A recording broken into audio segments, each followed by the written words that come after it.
Hey everybody! Okay, we're back here at Nutcracker. I haven't been in here for 2 weeks. I was going to do it last week, but the wind was barreling down here, and when the wind blows south at our place, it is just unbearable. So I didn't open them up, didn't mess with them. So last I left with you, I shook the bees in. I gave them some syrup. I've only gave them basically a half a gallon of syrup just to get them going. And I did peek in here a day or two later just to check on the syrup, and they had already pulled a lot of comb, but I haven't been in there since. So I'm kind of excited to see what it is. So let's dive in and see what we got. Okay, kind of change the camera angles here so you can see kind of what I'm working with. So on the Layens hive, the frames actually seal the top. So bees can't get up above the frames. So they kind of seal tight. That's kind of neat about it. So we got a little cover here. I'm going to pop off and we'll start seeing bees. So yep, they've got that feeder completely cleaned out. So we're going to go remove that today. I'm not going to feed them anymore. There's plenty of a nectar flow, and really I'm trying to get as natural as possible. So I was just going to give them a boost since I just put them in with no resources. So this is the divider board that I'm taking out right now. Okay, that's separating this cavity from this cavity. And as we move along, we're going to keep adding frames, and hopefully by winter we're over here. I'm just going to pull this to the side. We're going to take this guy out. This feeder is completely empty and cleaned out.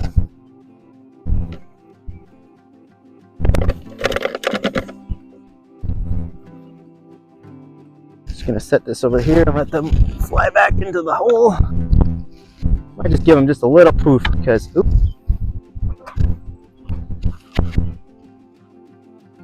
Just to keep them calm. So then all we're going to do is pop the frames here,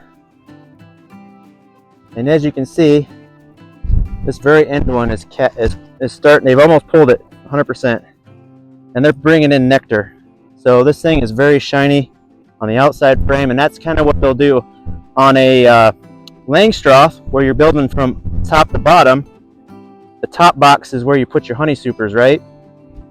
Well, on a horizontal, they work from this way to this way, and the entrance is over here. So all the activity is happening up front here, and the honey will be near the end here. So yep, they're doing good. So this one is completely pulled, and they're starting to fill it with nectar. So what I'm going to do is just really briefly look and see if I got eggs.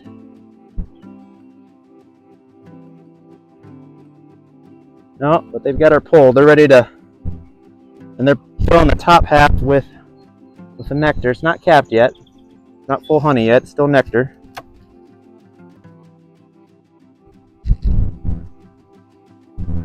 Oh yeah, we got eggs out here. I don't know if you can see them, but the eggs are really tiny, and they're right around here in this area, which is real interesting. So this is a natural form of a bee nest. So honey on top, a little bit of bee bread, that's what this stuff is, and then they'll have eggs, and this will be the nest. Now in a Langstroth, imagine this thing in half. So we're always seeing half moons, a brood, and then on the other bottom box it'll be the other half of the circle. The beautiful thing about this is you don't disturb the nest, and that's kind of the thought behind it, because you're really disturbing the least amount, putting less stress on them. So we got eggs all the way out to here, so that means 1, 2, 3, 4, 5 frames of some sort of brood, eggs or larvae. Oh yeah, loaded. Young, here's actually some little older larvae right up in here. The camera picks that up or not, but they're little white larvae, so it's a little older. Not bad for 2 weeks. I mean, they basically started with empty foundation frames like this, and they pulled it out in 2 weeks. Started storing honey. Oh, they've got capped honey on this one. Right on the top, see? Top here is capped honey. Let's see if I can find with the queen. There's more capped brood. It's kind of in the middle.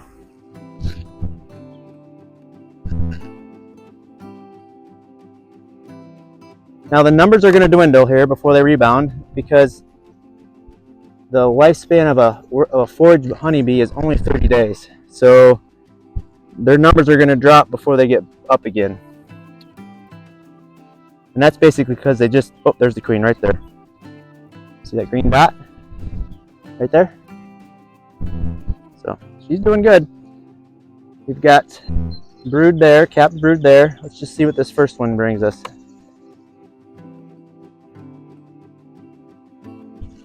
Now they went back to honey.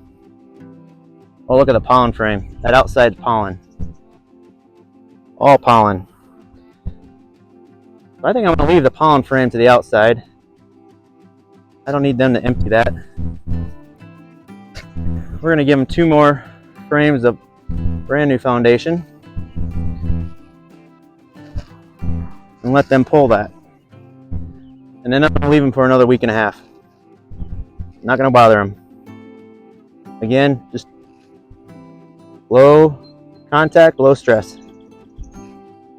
But a lot easier sliding these frames over, believe me, than picking up a box and putting it on the ground and putting it back. So that's what's really appealing about this horizontal hive setup.